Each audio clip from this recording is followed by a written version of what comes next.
मथुरा में गौ सम्मान अभियान का शुभारंभ, हजारों साधु संतों ने लिया भाग।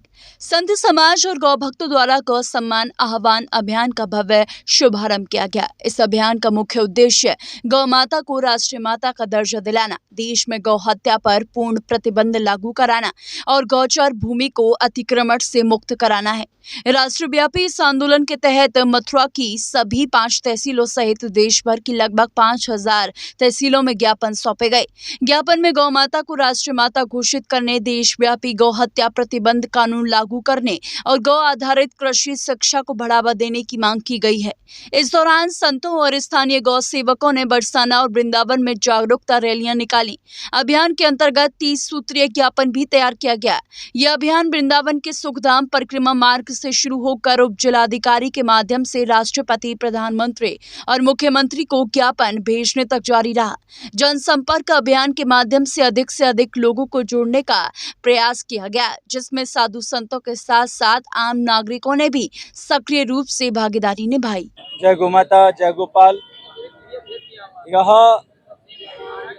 गौ सम्मान आह्वान अभियान पिछले लगभग 5 महीनों से समस्त भारत में चल रहा है। गौ सम्मान आह्वान अभियान के अंतर्गत प्रथम चरण है। प्रथम चरण में तहसीलदार के माध्यम से एक निवेदन पत्र राष्ट्रपति जी, प्रधानमंत्री जी, राज्यपाल जी एवं मुख्यमंत्री जी के नाम से यह निवेदन पत्र दिया है। निवेदन पत्र में इतना ही निवेदन किया है कि समस्त भारत में हमारी वेद लक्षणा गौ माता, जो मात्र 8 करोड़ रह गई है, नित्य काल गर्भित होती है, लाखों गौवंश नित्य निर्मम हत्या हो जाती है। ऐसी गौ माता को सेवा मिले, सुरक्षा मिले, सम्मान मिले, इस भावना के साथ ये निवेदन पत्र दिया है।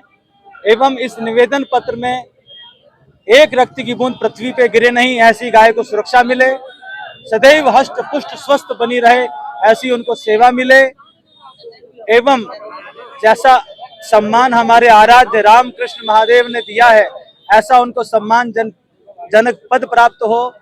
एवं 1 इंच भूमि भी पृथ्वी पर ऐसी ना रहे जो जहर युक्त हो, वो जहर मुक्त होकर के गो कृषि आधारित युक्त हो।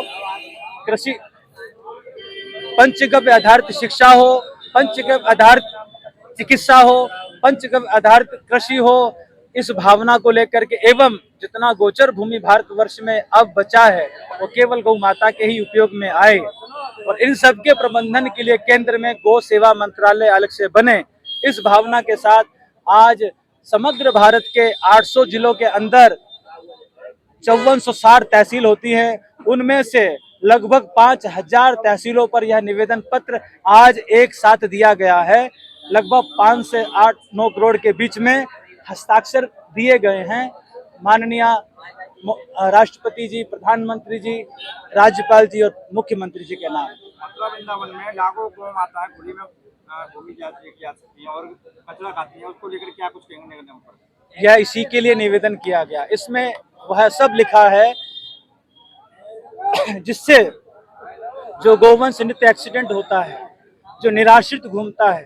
हमने गौ आधारित कृषि की बात कही है। आज हम सब जहर खा रहे हैं, जहर। आज बड़े से बड़े भूमंडलाचार्य हो, अडानी अंबानी हो, चाहे मोदी हो, चाहे कोई भी हो, सब जहर खा रहे हैं अन्न के रूप में, जो खेतों में होता है। वो जो जहर डाला जाता है वो खत्म करके गौ आधारित कृषि हो, गो गाय की गोबर खाद और गौमूत्र से बनने वाली खादों का ही इस्तेमाल हो। यह जब मांग पूरी हो जाएगी तो रोड पर एक गाय की पूंछ भी हो, घूमती हो, उसको भी ले जाएंगे, क्योंकि गोबर और गौमूत्र असली चीज है गाय की, जो हमारे जीवन भर उपयोग में रही है। अब तो ये फर्टिलाइजर का जो हमारे ऊपर जो डाला गया है, जहर हमको मारने के लिए षड्यंत्रों के माध्यम से, वो जब खत्म हो जाएगा तो गाय का गोबर गौमूत्र से जब यह स्थिति बनेगी तो निश्चित ही एक भी गाय रोड पर नहीं देगी, सब किसान उसको ले जाएंगे। क्योंकि किसानों को सब्सिडी, उनको जो भी सुविधाएं मिलती है, जिनके पास गाय होंगी, ऐसा उसमें भाव और लिखा है। अभी आपको वो राज्य सरकार द्वारा हर वर्ष गौ माताओं के लिए फंड जारी किया जाता है, वो आगे कहाँ चला जाता है, क्यों गौ माता के पास नहीं आता? वह सब आप सबको संज्ञान में है, क्योंकि मानसिकता जहर खा खा करके पाप युक्त अन्न खा खा करके बुद्धि भ्रष्ट हो चुकी है, बुद्धि का नाश हो चुका है, सर्वनाश हो चुका है। इसलिए सर्वनाश जैसी चीजें मानवता खत्म हो गई है, दानवता ज्यादा है। एक भी आदमी में मानवता नहीं है। आज बहुत कम लोग हैं जो बहुत विवेकहीनशील है, जहाँ थोड़ी बहुत मानवता है। क्योंकि मात्र 30 रुपए में क्या एक गौमाता का पेट भर सकता है? इसके लिए भी कोई मांग की गई है? नहीं, अभी वैसे 30 से 50 रुपए कर दिया है, 1 साल हो गया। ये इसको थोड़ा सा ज्ञान बढ़ाइए, क्योंकि 50 रुपए कर दिया, लेकिन 50 रुपए भी अगर मिल रहे हैं, अगर 100% वो अगर लग जाए, तब भी गाय 50 से 60% पेट भर सकती है। बाकी क्योंकि यह योजना जब बनी थी उसमें हम भी थे। यह योजना जब बनी थी, महापुरुषों ने उनको कहा था कि इसमें 50% आप दीजिए, 50% आम जन आदमी देंगे। इस भाव को लेकर के ये काम किया गया था। लेकिन वो जो कहा ना कि मानवता खत्म होगी, दानवता माथे चढ़ के बोल रही है। गो हत्या माथे, उसका पाप हम सबको लग रहा है। इसलिए विवेक नहीं है कि गाय का पैसा भी लोग खा जाते हैं, तो उस कारण से ही है। तो अगर पवित्र अन्न खाएंगे तो पवित्र मन होगा, तो पवित्र बुद्धि होगी, तो सब अच्छे काम होने लगेंगे। जो वीआईपी आता है मथुरा वृंदावन में घूमने के लिए, जब तो सारी गायें शहर से निकाल के गली गली से घूम घूम के बल्ली जाती है, उसके बाद में निगम कहाँ चले जाता है, गायों को नहीं पकड़ पाता है। ये गाय पॉलीथीन खा रही है। देखिए, हमने आपसे प्रार्थना करें, इस अभियान के अंदर सब समाधान है। यह जो आप कह रहे हैं, अगर यह अभियान भगवत कृपा से सत्ता पक्ष मान लेती है, तो ये जो जितनी भी चीजें आप लोग कह रहे हैं, वर्तमान में जो स्थिति दिखाई दे रही है, वो सब समाप्त हो जाएंगी। समाप्त होने के लिए ही ये घटनाएं हो रही हैं, ये दुर्घटनाएं हो रही हैं। आज 5000 से ज्यादा गोवंश नित्य एक्सीडेंट में मारा जाता है। तो वो जो गोवंश मर रहा है, उस गोवंश के मरने के साथ साथ एक्सीडेंट जो होते हैं, वह सब भी अपना लोग भी मरते हैं। तो ये ना हो, गाय का नुकसान ना हो, व्यक्तियों का नुकसान ना हो, उनके गोबर गोमूत्र का उपयोग हो, गो आधारित कृषि हो, गो आधारित चिकित्सा हो, गो आधारित हमारी कृषि हो। इन भावों को लेकर के प्राणी मात्र के लाभ के लिए ये अभियान है।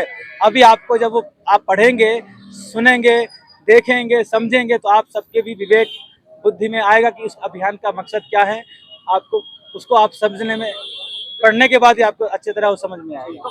ये बताएं, आज आप गौ सम्मान समारोह का आयोजन कर रहे हैं, गौ माता के लिए आप काफी मेहनत कर रहे हैं, क्या कुछ कहेंगे सम्मान को? आज पूर्ण सम्मान हुआ गौ माता का, और संपूर्ण मथुरा के जितने भी गौ सेवक, गौ भक्त हैं, गौ रक्षक हैं, आज सबने उत्साह वर्धन बढ़ाया गौ सेवकों का, और सबने संगठित होकर ये दिखाया प्रशासन को कि गौ माता के लिए अब अत्याचार नहीं सहन किया जाएगा। इसका मेन उद्देश्य ये रहा है कि गौ माता का वध हो बंद, क्योंकि बहुत हत्या हो रही है गौ माता की। सबसे पहले भगवान श्री कृष्ण मथुरा में ही पैदा हुए थे, और उन्होंने 9 लाख गौ माता का पालन पोषण किया था नंद भवन में, और गौ रक्षा की थी और गौ सेवा की थी। तो मथुरा ही गौ रक्षा की और गौ सेवा की मेन उद्देश्य होना चाहिए मथुरा। तो आज मथुरा ने वो दिखा दिया, गौ सेवकों ने और गौ रक्षकों ने ये दिखा दिया कि मथुरा, हाँ, मथुरा में गौ सेवक हैं, गौ रक्षक है, और गौ माता के लिए आज पूर्ण रूपन ऐसी आवाज उठाई गई है कि शायद आज ऐसा आंदोलन आज से पहले कभी नहीं हुआ था।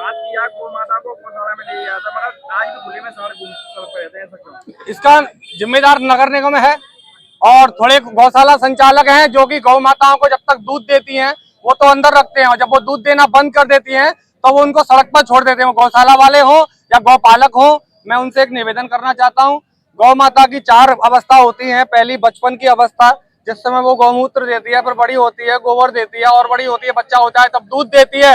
लेकिन आशीर्वाद कब देती है? आशीर्वाद वो जब देती है जब वो बुजुर्ग हो जाती है। जिस अवस्था में वो आशीर्वाद देती है, उसी अवस्था में उसको गौपालक बाहर छोड़ देता है। तो गौपालक का कल्याण कैसे होगा? कैसे रोग मुक्त होगा वो? कैसे उसके बच्चे स्वस्थ रहेंगे? अगर गाय को बूढ़ी अवस्था में घर में रख के सेवा करेगा, तभी वही अवस्था उसकी आशीर्वाद देने की होती है। मैं सभी गौपालकों से, गौशाला संचालक वालों से एक निवेदन करता हूँ कि गाय की अवस्था जब बुजुर्ग हो जाती है तभी वो आशीर्वाद देती है, उसको सड़क पर ना छोड़े। अगर आशीर्वाद चाहिए, पूरी सेवा तुम विफल कर देते हो गौ माता को रोड पर छोड़ करके। जब वो दूध नहीं देती है तब उसको रोड पर छोड़ते हो, उसको रोड पर छोड़ना बंद कर दोगे, तुम्हारा कल्याण होगा, तुम्हारे बच्चों निरोगी रहेंगे, तुम्हारा पूरा परिवार निरोगी रहेगा। जय गौ माता, जय श्री राम।